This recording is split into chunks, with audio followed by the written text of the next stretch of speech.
გამარჯობა. ამ წარწერას ვაწყობდი რამდენიმე საათი. ინსპირაცია იყო წინაპრები. წინაპრები მაინც და მაინც ჩემი ან ქართველების კი არა, ზოგადად წინაპრები. როგორ ცხოვრობდნენ მაშინ. აი, მაშინ, ძალიან მაშინ რა. ხოდა. როგორია შიგნიდან. და ანუ ეს ყველაფერი ამ გარემოს აწყობაში თამაგონა ChatGPT-მა. შვენიერი ხედია. ChatGPT-მა კი არ შეთამაგონა, მაგაზე ვსაუბრობდით მე და ჩემი ძმა და საუბრის მერე რაღაცნაირად კონტრასტის შექმნა მომინდა და შედარება კიდევ ერთხელ რომ ხაზი გამესვა იმისთვის, საიდან დაიწყო ეს ყველაფერი და სადამდე მივა. სადამდე მივიდა უკვე და რამხელა პოტენციალია კიდევ. აი ტყავს როცა გააზრობდნენ ცხოველს, აქ აშრობდნენ რა. ეს იყო მაშინდელი მოწინავე ტექნოლოგია. ეს მასალები აქეთ აი ჭურჭელი რაღაცებს აკეთებდნენ რა. ყელსაბამის ესეთ ყელსაბამს დღემდე იკეთებენ ხოლმე, მაგრამ ეთყობა ახლა სხვა დანიშნულება აქვს. ეს ტყავის გასარეცხად იქნებოდა ალბათ რა. აი მცენარეები რო აგროვებდნენ მცენარეებს. აი ესეთი რაღაც ცეცხლები და აი ეს რაღაცეები რა მცენარეულობა. ეს ყვავილი რაღაც ქვია აღარ მახსოვს, იჭმევა ეს ყვავილი.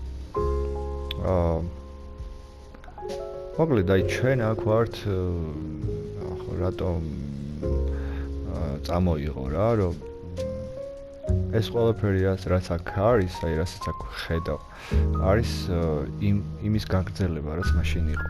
აი ეს იყო რაღაც ძალიან მაგარი აღმოჩენა მაშინ, რომ აი ტალახით შეიძლებოდა კედლის ამოლესვა რა. აი ესეთი მართლა საოცარია რა. აქეთ არის ქვა, რომელიც წყალზე დევს პირდაპირ მნიშვნელობით. მეც ხოლმე შემეტანა ჩემი წვლილი აქაურობაში და ჩემიც დავამატე რაღაცა. ერთგვარი ტოტემია ეს თანამედროვე, ჩემთვის ტოტემია და აი ახლა რელიგიურ ტოტემებთან მაშინდელი ტოტემები როგორი იყო, მაგას გაჩვენებ. და რა დანიშნულება ქონდა საერთოდ ამ ტოტემს, რა დანიშნულება აქვს. რატო აკეთებდნენ და რას ნიშნავს საერთოდ? მე წარმოდგენა არ მაქვს სიტყვა ტოტემი რას ნიშნავს, მაგრამ შემიძლია გავაანალიზო დანიშნულება. რატო აკეთებდნენ ეგეთ რაღაცებს რა, მაგრამ სანამ ტოტემებამდე მივალ, ხო აი პრინციპში ეს საცხოვრებელი უკვე ტოტემია რა, ანუ ხო ეს ადგილებში ცხოვრობდნენ რა. ტყავი მაგარი მოთხოვნადი იყო მაშინ. აი აქ ნანადირებს მოკლავდნენ, აქ დაგიდებდნენ, გაატყავებდნენ, აქ პატარა სამზარეულო იქნებოდა, რაც მოამზადებდნენ. სადაც ხო მოამზადებდნენ და ეგეთი ამბები, რაღაც შეშა, ფიჩხები, მასალები, რაღაც ტყავი, მაგაც აი მცენარეულობა. ვერაფრით ვერ გავიხსენე რა ქვია მაყვალს. ფიჩხები. გადავედით ტოტემებთან და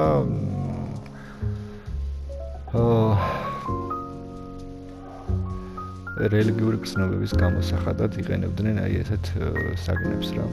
განალაგებდნენ უზარმაზარ ქვებს და დიდი ქვები რო იყო ისე ვთქვათ რეაქცია შესაბამისად ზომაში პროპორციულად იცდებოდა. ეგრე არა რაღაც საგანი რო დიდია, შენი რეაქციაც მის მიმართ შესაბამისია და რეალიზდება ის რეაქცია მაგ დროს, როცა ამ საგანს უყურებ. ამ რეაქციის პოტენციალი მანამდე გქონდა და მოითხოვს ეს პოტენციალი რეალიზებას და ამიტომ აგებდნენ ეს რაღაცეებს რა.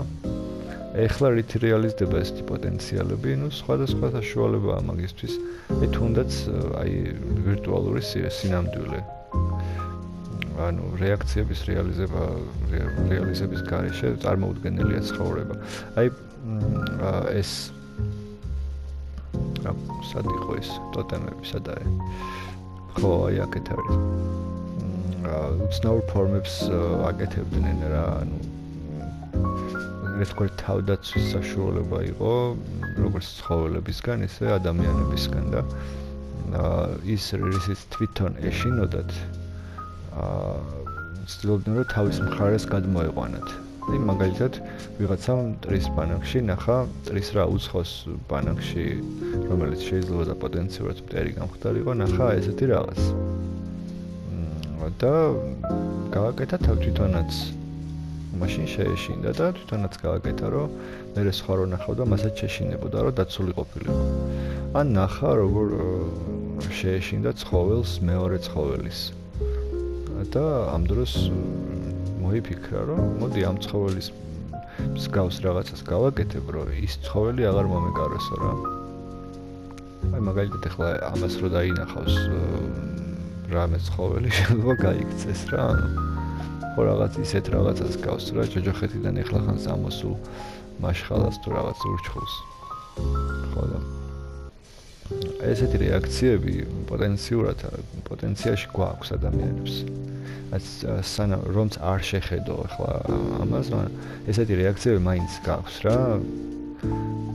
ხო, მაგას თქვენც არ უნდა მარტივი რაღაცა არ გვაქვს, ხო და რო შეხედავ რეალიზდება რეაქცია. აი ესეთი რეაქციებიც გვაქვს. მოკლედ რელიგიური გზნობები გამოხატავს საჭიროებს და მაშინ ერთადერთი საშუალება აი ეს ნახეს ადამიანებმა და რაღაცნაირად რომ ასე ვთქვათ საკუთარი არსებობის არეალს გაცდენოდნენ. ესეთი საშუალება იპოვეს. არ ვიცი ახლა დამატებით რამდენად შეიძლება ხო უფრო მეტი ანალიზი რა თქმა უნდა შეიძლება უფრო მეტი დეტალი, მაგრამ ძირითადად ახლა ეგ არის ვფიქრობ, იმიტომ რომ ტოტემი მეტი არაფერი არ არის თუ არა თავდაცვის საშუალება. მისტიური ну, в принципе, თავდაცვა ბევრ ქვეტექსტს ატარებს თავის თავში, იმიტომ რომ ანტიც არ იყო მაშინდელი ადამიანების უცხო ქვეტექსტებს ატარებს, ხო, იმიტომ რომ რამდენიმე დანიშნულება აქვს რა, როცა თავს იცავ, ამავდროულად ხო რაღაცას იყენებ და ესე იგი რაღაცას რო იყენებ, ვითარდები. რაღაც იარაღს იყენებ თავდაცვის, აი მაგალითად გინდა გააკეთო ტოტემი, ხო? როგორ უნდა გააკეთო ტოტემი? რაღაც ხო უნდა გარდაქმნა. ხელოვნებას ედება საფუძველი თავდაცვის დროს რა.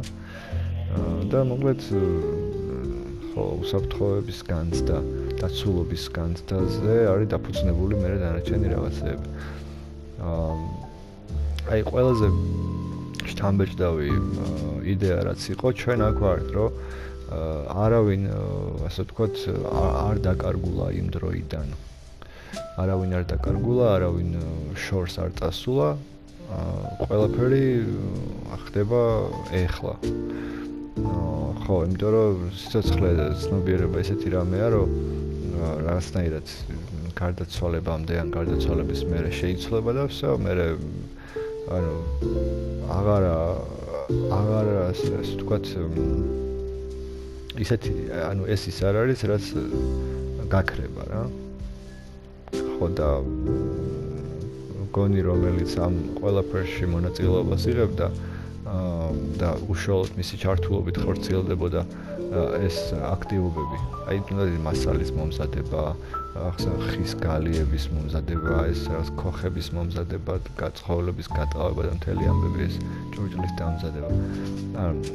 აი უშუალოდ რო იყო ამაში ჩართული ის გონი დღესაც აწმყოში აქტიურად არის ჩართული ყოველდღიურ პროცესებში, რომელშიც მაშინაც იყო.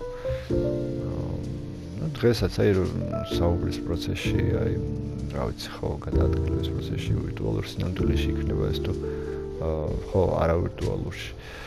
ხო, მოკლედ, ეხლა ბევრს აი ხო აქ წყალქვეშა გასასვლელი გავაკეთე რაც სიმბოლურად დავაკავშირე ერთმანეთთან რა ის რომ ლოდი რომელიც წყალზე დევს არის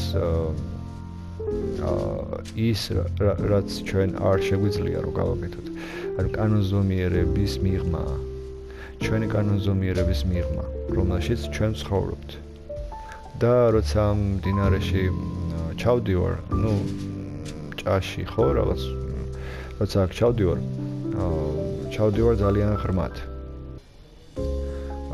ძალიან ღრმად ჩავდივარ და იქ მეორე მხარეს მელოდება ის წარწერა ჩვენ აქ ვართ ანუ ეს ორი მხარე დაკავშირებულია ერთმანეთთან იმით რომ უცნაურ რაღაცაზეა აქცენტი გაკეთებული რა ჯერ ჩვენ აქ ვართ რანაირად ხო აღარ არიან ისინი და მეორე მხრივ კიდე ლოდი როგორ შეიძლება წყალზე იდოს ხო ეგ ორი სიბრტყე ერთმანეთთან მოდის გადაკვეთაში და ну ძალიან ისე თქვა მაგარი რამეა რა და ხოდაშორის როცა გავაკეთე ამაზე ანუ ეს არ არის გათვალისწინებული ეს პროგრამა ეგეთი რაღაცეებისთვის და ძალიან გავწვალდი რა ნახე ანუ ეს გავწვალდი და ჭედავდა კომპიუტერი გაწვალდა მე უბრალოდ ვიჯექი და ღილაკებს ვაწევოდი ხო და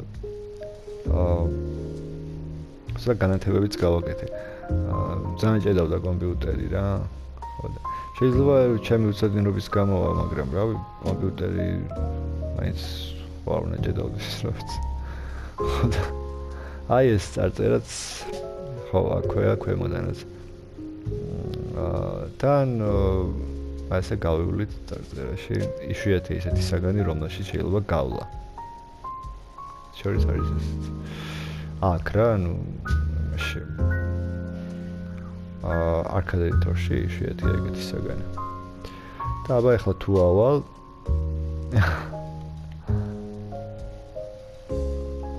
ვერ ავდივარ ეხლა ნახე რა საიდან ავალ მოვედი ვაშა ხო აი ეს იყო და ეს რა აი ახლა რა ვიცი ანუ ყველაფერს არ ვიტყვი რა დეტალურად ხო არ ვიტყვი ყველაფერს რა დარჩენი ხო დაფიქრება შეიძლება რა კარგი შეიძლება რა პრინციპში ეს ამ ვიდეოს და ამ საუბრის ასე ვთქვათ იდეაც ეგ არის რომ დააფიქროს ადამიანები და დაფიქრების შედეგად რა თქმა უნდა უფრო მეტი ნეირონული კავშირი დამყარდება თავის ტვინში ვიდრე მანამდე იყო კარგი სულ ეს იყო დავბრუნდები ახალი ნამუშევარი. ანუ ესეთი ფორმატი მირჩევნია რა, ვიდრე აი მოგესალმებით ქალბატონებო და ბატონებო, აი მე გახლავართ რაღაც, ну აი აკადემიური ტონი და ну აღარ შემიძლია რა. ხო. ესეთი უშუალო მირჩევნია რა, რომელიც უბრალოდ კომფორტულად ვარ და რაღაც ეს აკადემიური ტონით გამოწვეული ესე ვთქვათ რა ქვია მაგასაც მანძილი დაშორება ხო დისტანცია რა აი ეგეთი ტონი არის ხოლმე ძალიან დიდი უბსკრული მსმენელსა და მოლაპარაკეს შორის რა აი წარმომიდგენია რანაირად უნდა უსმინოს სერიოზულად ეგეთ ლაპარაკს რა კარგი მოკლედ წავედი ახლა და შემდეგ ნამუშევრამდე რა